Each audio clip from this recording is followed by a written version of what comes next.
Hey guys, welcome to Burner Brother Antiques. We've got a great interview. You're not going to want to miss it.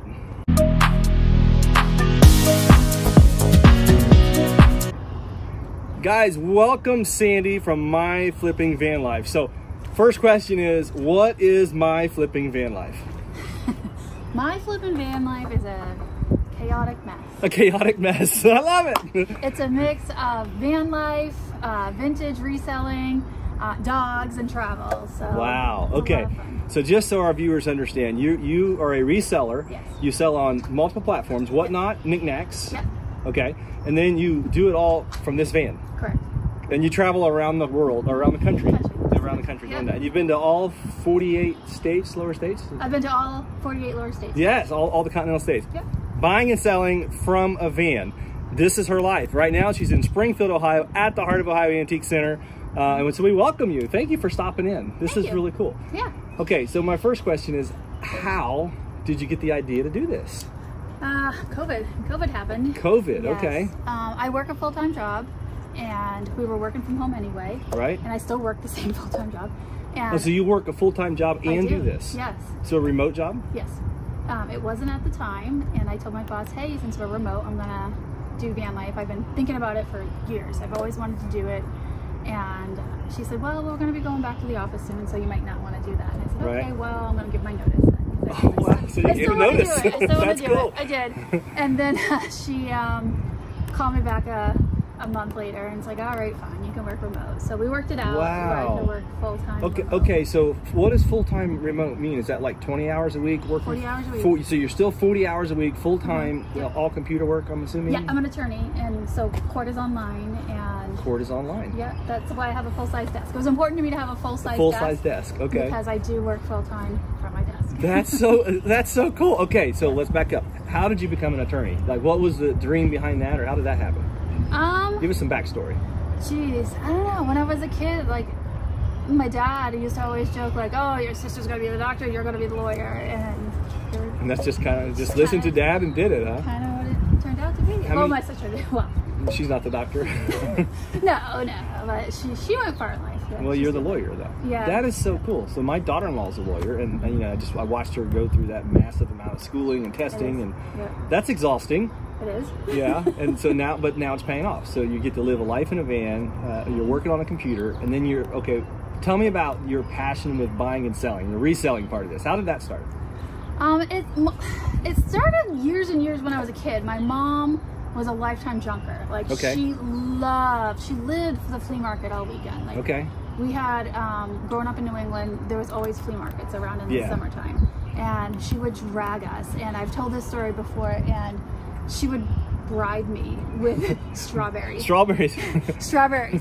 So she would never buy me strawberries at the grocery store. You have to go to the flea market to get them. Never deprive me of anything in my life, right? But in order to get my strawberries, I had to go to the flea market with her. That's so cool. And she kind of got me into the Now, how old were you when you were doing a kid. Like 6, 8, 10, something like that? Okay. Yeah, my whole life growing up. So you grew up in the flea markets all the time, eating strawberries. Eating strawberries. Okay, so tell me, like, what do you like to collect or buy and sell, or what's the niche items for you? What do you like? Well, the joke is I collect nothing. Collect nothing? Collect nothing. Okay. But my specialty, I would say, is glass. Okay. I'm really heavy into, right now, paperweights. It used to be a lot of glass, like swung glass faces, L.A. Smith, Viking, Murano, Empoli, all of those fun MCM glass pieces. But now I'm kind of moving to like smaller, easier to ship items out of the back of a van, right? Yeah, because I remodeled the van and I don't have as much storage. Okay. So that became an issue. So it's harder to do the big swung glass faces as I'm about to buy a bunch of them from your store. I love it. That's good. So call me a hypocrite later. It's okay. You can ship them from here, so it'll make it easy. Nah, I got room. I saved room. Oh, perfect. Well, this is interesting. So last night you told me, like, you remodeled the van yourself. Like, you bought it and you were like, that's not gonna work, and then you remodeled it again. Tell us about that process. Like, how did you decide what you want to put in the van? Well, after living in it for 2 years, like, I really recommend, if you're gonna do van life, live in it for a while and decide what you want, like what's important to you, because everything's different depending on you. Like, some people in a bathroom is super important, right? Because that's important, and for me it's not. I thought it was more important to have the space, so I use use a gym. I have a gym membership to shower, and I have no issue using public bathrooms. So I just opt to use that. Okay. I can shower in my van, and I do have a bathroom for emergencies. It's a camping bathroom, but it's there if I don't feel like I sleep at Planet Fitness. There were 24 hours. I can go and use the bathroom anytime I want. You need to, like, or just walk inside. Yeah. So it was not a priority for me. Okay. But what did turn into a priority, and the number one reason I did remodel, is I wanted it to be a home. Okay. It was very RV camper. Yeah. And while I did love it for the 2 years I had it the way it wasn't homey, and I really wanted it to look like a house. Yeah. So you lived in one for 2 years before you remodeled this one. This one. Is what I'm listening Same at, one, right? Okay. And the 2 years, what were some of the biggest challenges? Like van life, buying and reselling, like that's a challenge in itself. So I would imagine there's even more challenges that we don't even understand. So what could you share with us, some insights? Wow, there's a lot. Live selling changed the world for me, because when I first started living in the van, I was only doing like static listings on big platforms like eBay. Okay. Mercari, and so I had to buy it and store it. Yeah. And that's extremely limiting. Yes. And then when Whatnot came along, that's my dog. That's so cool. Whatnot came along, and that really gave me the ability to buy more and move more. Because you can sell it fast. Sell it faster. And that was the whole reason on Whatnot I start things at $1, was because I just have to move it. Like, so I have to source. So do you start everything at $1 when you sell it? Okay, that's what we do. For the most part, yeah. Okay. Yeah, for the most part. So you're a seller. I'm a seller. Like some people are they're dabbling in it. Yeah. They want to start stuff about what they paid for it a little more, maybe whatever. But you're like, no, I'm selling. I'm gonna go on to the next item. Yep. I love that. Sometimes I break even. Sometimes I lose a couple bucks. But as a sale as a whole, I've never lost money. So, but I don't look at it item by item. I look at it as a sale, which you have to. You have to. So if viewers out there are watching, you're like, man, this is so intriguing. I want to elaborate on what you just said. I approach sales very similar to you. I always want to have something really cool, really fun in the sale to draw attention. Yeah. And most of the time, that's the item I lose money on. Yes. I mean, almost every time. It's a lead loss. It's a lead loss. Perfect way to say it. But then there's always this other stuff that people are going to be interested in, that you bought right, and you know that it's going to make some kind of a profit. Exactly. Usually, I mean, unless it locks up on you right in the middle of it. But happened last night. Yes, it did. So and so that's really interesting for resellers out there. And she's doing this professionally in a van, traveling all around the country, and she starts everything at $1. That is mind blowing. That you just like, this is what you do. That's exciting. I love starting at $1. We sell, personally, I sell about 2,000 items a week. I start everything at $1. We lose a lot of money on some things, but you learn. You learn what the markets change and what happens. That's so interesting. It does, yeah. And I'm always trying to find what people want, and it can change like week to week, because like 1 week I'll be like, oh cool, that sold really good for me last week, and then the next week I'll be like, that wasn't as good as last week. Wasn't as good, yeah. So, and even the same items, like the exact same item, right? You can buy a pair of something and sell them a week apart, and the second one brings half what the first one did. Happens all the time. Yeah, and the audience is different every week to week too. Every sale is probably a very unique audience, different demographics. Okay, that's so exciting. Let's back up again. When you're a young girl, you're getting strawberries. When you're at the flea markets and stuff, were you drawn into buying and selling at that time? No. Or no interest, just around it, getting familiar with it, but not really. Yeah, my mom was really into. She was, oddly enough, she was into strawberry motif. Okay. Funny. Everything strawberry. No, she loved a good bargain. She was a bargain shopper, and she didn't like being in retail for nothing. So it's just kind of how it was, and she wasn't a true antiquer like we are. Like, she wouldn't look at something and be like, oh, I know exactly what that is and the value is it. She was more into like a true drunker. She was a drunker. Yeah. Okay, cool. That's interesting. So you go to college, you become an attorney, then COVID hits, and that's when you started to resell? Or was you reselling? No, I was always selling, like, I've always been on, I've been on eBay for over 20 Oh, so you've been reselling for a long time. Long time. Way before COVID, okay. Long time, but it just always was stuff I've had that I no longer wanted. It was never a niche. I was never working a niche. So, so COVID was done. It ended all the restaurants, any kind of jobs. Yeah. So I'm like, well, what else can I do? And I can't sit. Like, I don't even own a TV. I don't own a TV. Really? I don't own you like to read books? No, I don't read. Don't read, don't own a TV. That's amazing. So I always have to stay busy. Nice. And yeah, law school killed reading for me. And so I always like, what can I do? What can I can't work at the restaurant anymore. What can I do? And then I'm like, oh, I'll just resell then. And then that's kind of when I fell into the YouTube community and really connected with, you know, all of the people that are friends now. Isn't that amazing? It is amazing. The YouTube community has blown my mind on how friendly and supportive they are of each other. Yeah. You know, I've seen the opposite in this business my whole life. You see people getting jealous and envious and, you know, whatever.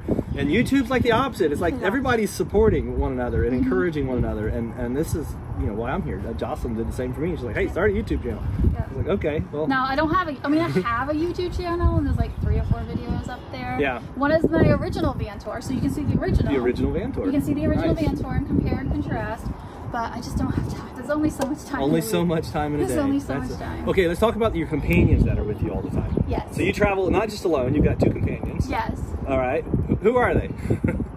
Rocco and Pretzel. Rocco and Pretzel? Pretzel. Pretzel. Yep. Okay. Pretzel's my logo. Oh, right here. Yep. Right here. That is so cool. That is so cool. So you're never alone. Never alone. You've always got friends with you, and you're online a lot. So you're always talking. And I don't ever feel lonely. No. No. Yeah, that's interesting. No. So you told me last night as well. I asked you like, what's your favorite place that you've been to? You know. If you want to visit somewhere very nature, Maine. Of course, I'm biased. I'm from New You're England. from New England, so there we go. But Acadia National Park is just probably one of my most favorite places, and I would go up there just because I wanted to go there. And it's gorgeous. I've been there like probably 50 times. Okay. It never gets old, and Bar Harbor's right there. And, nice. And it's just so stunningly beautiful. But if you want to source and you want to go shopping, because I know that's what people want to hear. Right. Where's the best stuff? Upstate New York really has some really good vintage antique items for sourcing. And you know, I'm more like Kate. I like going to antique malls and sourcing and finding stuff. But if you like thrifting, and that's your vibe, Southwest Florida is probably Southwest Florida for thrifting. Thrifting, yep. And New York, upstate New York for antique and flipping. Yep. Oh, that's cool. But upstate New York also has fantastic yard sales in the summer. Oh, yeah, I bet. I bet. I've only shopped in New York a couple times. Very minimal. It was just over a couple of estate calls. I flew in, looked at some stuff, and flew back. I never actually went like antiquing there, but I got to do it sometime. Highly recommend. I'll have to do that. All right. So anything else you want to talk to our viewers about? Like I want to show them the van here in a minute, but how about this? Like some of the most interesting things you found flipping in the past couple of years traveling. Yeah, I'm pretty vanilla. You know, Pretty vanilla. Pretty vanilla. I like it. Glass is my thing. Glass is your thing, okay. You had to have come across like some really crazy piece of glass. Like, oh man, I can't believe I found this thing. Nothing? No. Oh, No. okay. No. So interesting. No.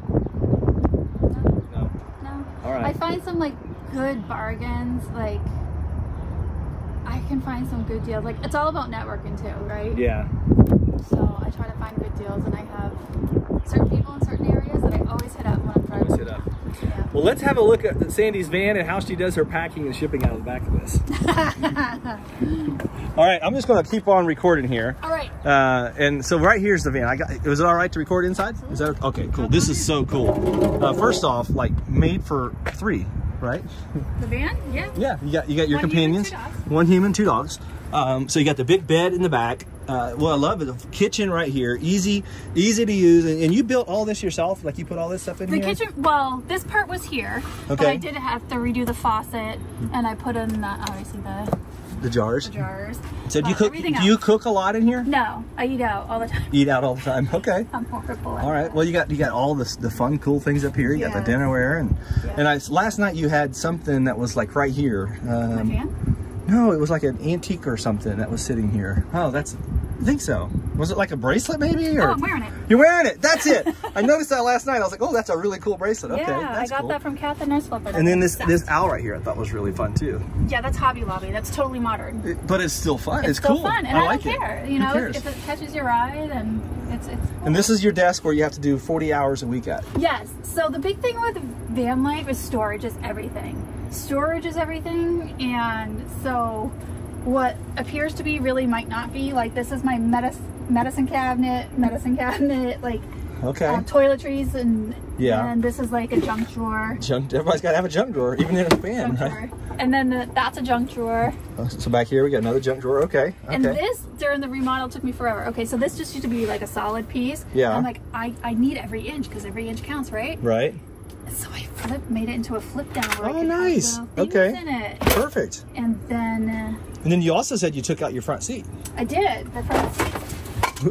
There's the puppy food. It's okay, we got more. Oh well. So I took out the front seat, which and that's where your passengers are riding at now. Yeah. Like no one ever came to visit me.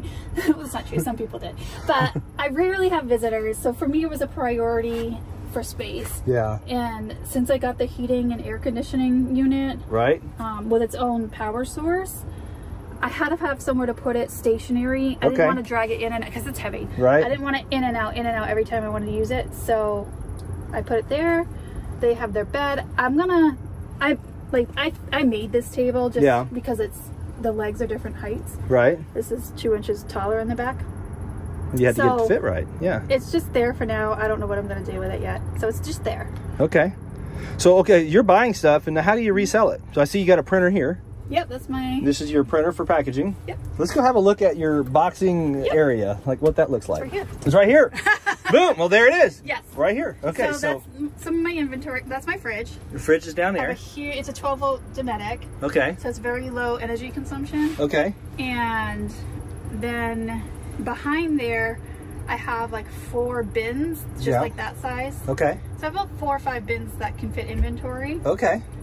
And 2 things of bubble wrap. We can go back there. Yeah, I'm just curious. It's really interesting. People are going to be fascinated that you can actually just drive all over the country buying antiques and then ship them right from your van wherever you are. Yeah. Now, do you just drop off local post office most of the time, or how do you? And the most of I forgot the most magnets. Magnets are on everything. Oh yeah. And then you have to take knobs and put pulls because you'll get bruises everywhere on your body. Oh, nice. I see. Yeah. So no more pulls. All leather. Okay. We can go back. Let's do it. This flips up, so when I am shipping, I have this huge. Oh, so you got a big workspace. Huge workspace. Yeah. Okay. So then, usually I move the computer over here. Computer gets moved over. Yeah. And how's the van run? Does it run well for you? Oh yeah, it's great. I love this. Check all the different stickers here from the resellers that you've gotten over the course of the last year or two, probably. That's pretty cool. And then right here, you have bubble, you have your spare space, you have the boxes. Nice. Inventory. And that is how it's done. Now, how many items do you try and flip in a week?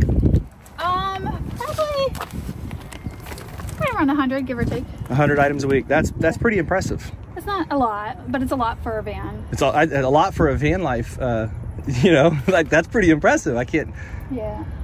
I would say it this way. I admire that you can do this. I don't think I would have the capability to do what you do. This is pretty impressive. It's not bad. It's not bad. Like the worst was when I didn't have like the full air conditioning and it's like 100 degrees out. Right. And I had to lock stuff up and you're just miserable. That's when you just like, I'm getting a hotel room. So it's time to get a hotel room. And that's fine because, the key to van life is knowing your limits and being like, I just need an Airbnb for a few days and stretch it out. That happens sometimes, I'm assuming, right? Yep. Cool. Well, thank you, Sandy, so much. And right here are the co-passengers. Say hi. That's so awesome. Say hi. Hi. What's up, guys? He's waving. Oh, that's a wave. That's so cool. Well, thank you so much again. Our viewers are going to love this, and we appreciate you coming out and hanging out with us. Thanks for having me. All right, have a blessed day. Guys, don't forget, like, subscribe, and give some positive feedback for Sandy and My Flipping Van Life. Jump on Whatnot, knickknacks, watch her, follow her, buy some stuff from her. We sure appreciate her.